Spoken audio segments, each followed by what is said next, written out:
कुंदरू की खेती से लाखों रुपए कैसे कमाएं? कुंदरू की खेती कब और कैसे की जाती है, क्या आप भी जानना चाहते हैं? तो वीडियो को अंत तक जरूर देखें। कुंदरू से संबंधित आपके लिए सारे सवालों के जवाब मिल जाएंगे। कुंदरू एक बहुवर्षीय लतादार फसल के रूप में जाना जाता है, जिसकी एक बार रोपाई करने पर कई साल तक पैदावार मिलती है। अगर कुंदरू की खेती हम मचान विधि और सिंचाई के लिए ड्रिप इरिगेशन का उपयोग करें तो इससे और अच्छी पैदावार किसान भाइयों के लिए मिल जाती है। कुंदरू की खेती को पहले अफ्रीका और एशिया के कुछ देशों में किया जाता था, लेकिन अब इसकी खेती विभिन्न देशों में अलग अलग नाम से जानी जाती है। कुंदरू की खेती वैज्ञानिक तरीके से की जाए तो किसान भाई इसकी अच्छी पैदावार लेकर आमदनी को बढ़ा सकते हैं। अगर आप कुंदरू की खेती कर अच्छा मुनाफा कमाना चाहते हैं तो वीडियो को अंत तक जरूर देखें। यहाँ पर A to Z जानकारी आपके लिए दी जाएगी और वीडियो को लास्ट तक बने रहें। सबसे पहले बात करते हैं कुंदरू की खेती के लिए जलवायु कैसी होना चाहिए। तो कुंदरू की खेती करने के लिए गर्म और आर्द्र जलवायु में आसानी से कुंदरू को उगाया जा सकता है। फसल के अच्छे विकास के लिए 30 से 35 डिग्री तापमान तथा 100 से 150 सेमी बारिश की आवश्यकता होती है। कुंदरू की खेती के लिए यदि मिट्टी की बात की जाए तो कुंदरू को विभिन्न प्रकार की मिट्टी में उगाया जा सकता है, लेकिन जीवाश्म युक्त उचित जल निकासी वाली रेतीली या दोमट मिट्टी कुंदरू की खेती के लिए सबसे बढ़िया मानी जाती है। इसकी खेती के लिए 7 pH मान वाली मिट्टी उपयुक्त मानी गई है।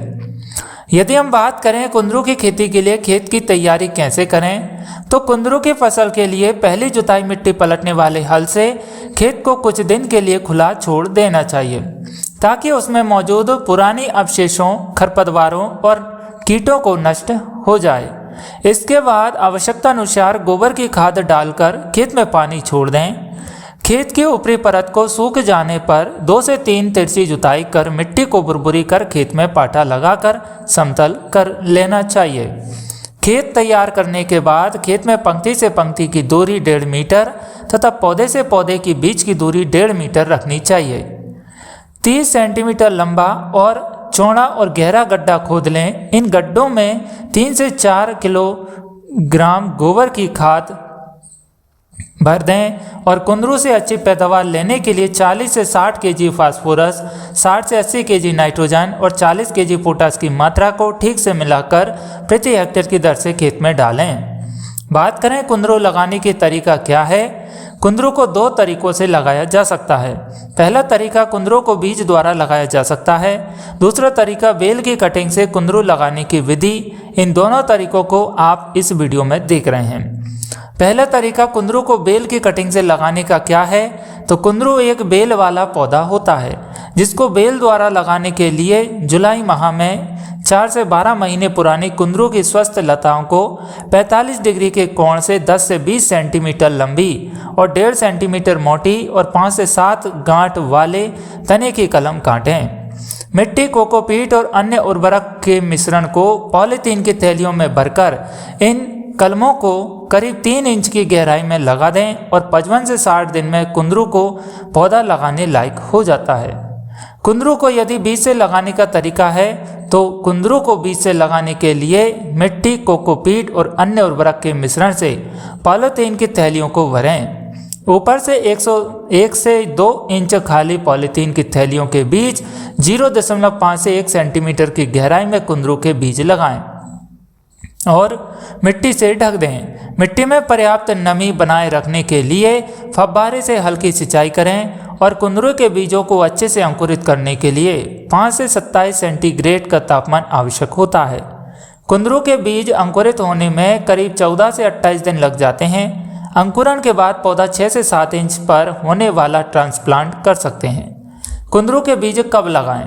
कुंदरू के बीज लगाने का सबसे उत्तम समय शुरुआती वसंत ऋतु या फरवरी-मार्च का महीना माना जाता है।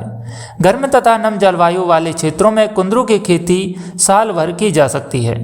कुंदरू की पौधरोपण की बात की जाए तो यहाँ पर कुंदरू की तैयारी पौध को सितंबर से अक्टूबर महीने में रोपा जा सकता है। कलमों से तैयार कुंदरू के पौधों से पॉलीथीन को हटाकर मिट्टी के साथ रोपाई कर दें। रोपाई के समय 10 मादा पौधों के साथ एक नर पौधा जरूर लगाएं ताकि परागकरण अच्छे से हो सके। जो परागकरण की व्यवस्था होती है वह इसी के माध्यम से होगी और फसल से अच्छी पैदावार मिल सके। बात करें कुंदरू के पौधों की सिंचाई की, तो यहाँ पर कलमों की रोपाई के तुरंत बाद पौधों की सिंचाई करें। ठंड के दिनों में अधिक सिंचाई की आवश्यकता नहीं होती, लेकिन गर्मी के मौसम में कुंदरू के पौधों की सिंचाई 6 से 7 दिनों के अंतराल पर करें। बारिश के समय खेत से जल निकास का उचित प्रबंधन होना आवश्यक है।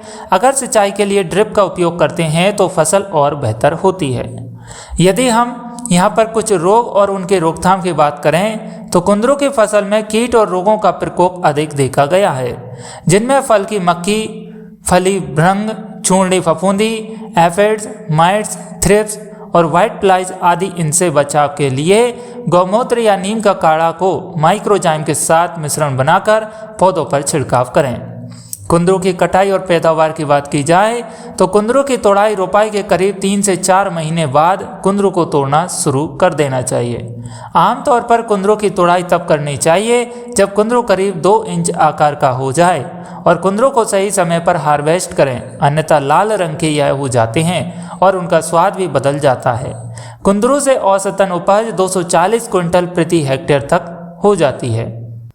तो इस प्रकार यहाँ पर किसान भाई कुंदरू की खेती कर सकते हैं। कुंदरू के कई सारे स्थानीय नाम हैं। आप यदि कंफ्यूजन हो रहे हैं कि आपके यहाँ पर क्या बोलते हैं तो वह भी हम बता देते हैं, क्योंकि कुंदरू के लिए अलग अलग क्षेत्रों में अलग अलग नाम से जाना जाता है। इसी वजह से हमने वीडियो में इमेजें चलाई है और आपके लिए वीडियो में देखकर यह पता लग गया होगा कि आपके यहाँ पर क्या बोलते हैं। फिर भी हम इसके और भी कई सारे जो नाम हैं वो बता देते हैं, जैसे कि टेंडोरा, तोंडली और डोंकडया, कोवाईकई, कोवालका, टेंडी, टेंडल, कुंदरू और तेलकुच्छा। ऐसे कई सारे नाम हैं जिनको आप इन नाम से भी बुलाते होंगे। इसके अलावा आपके यहाँ पर किन नामों से बुलाते हैं वीडियो के कमेंट बॉक्स में कमेंट जरूर करें। आप इसके अलावा कौन सी जानकारी प्राप्त करना चाहते हैं हमें कमेंट जरूर करें। खेती किसानी में जो भी समस्या आ रही है उसके बारे में भी यदि जानना चाहते हैं तो कमेंट करें। वीडियो अच्छी लगी है तो इसे लाइक करें, अपने दोस्तों के साथ जितना हो सके उतना शेयर कीजिए ताकि वह भी अपने लिए खेती किसानी की जानकारी अच्छे से अच्छी जुटा सके। और ऐसी ही वीडियो और देखने के लिए सब्सक्राइब कीजिए smart business plus YouTube channel को और प्रेस कीजिए बेल आइकन को। दोस्तों, हम आए दिन आपके लिए खेती किसानी की जानकारी उपलब्ध कराते रहते हैं, जिसमें आपका प्यार और विश्वास हमें भरपूर मिलता है।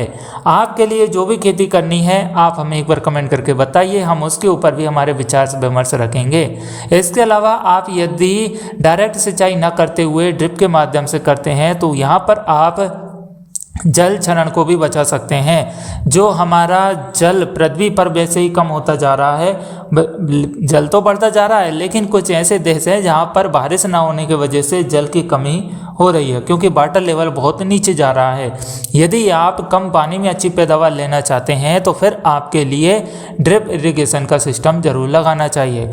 वहाँ पर आपकी निंदाई खुदाई की व्यवस्था बच जाती है, जो खर्चा होता है वो बच जाता है।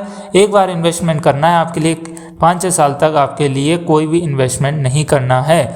इसके अलावा निंदाई खुदाई का पैसा बच जाएगा, खाद भी आपका बहुत कम लगेगा क्योंकि आप ड्रिप के माध्यम से ही दे सकते हैं। सिंचाई करने का जो समय और कॉस्ट आती है वह भी बच जाएगी। आपको एक जगह बैठकर ही सिंचाई करने का पूर्ण मौका मिलता है, तो कई सारे फायदे हैं। तो आप एक बार ड्रिप इरिगेशन सिस्टम जरूर लगाइएगा और यह आपके यहाँ के लोकल के कृषि विभाग में जाकर आप संपर्क करिएगा, तो वहाँ से आपको जानकारी मिल जाएगी, क्योंकि गवर्नमेंट इस पर सब्सिडी भी दे रही है और मार्केट से डायरेक्ट खरीदना है तो विदाउट सब्सिडी में आपको मार्केट से भी मिल जाएगा।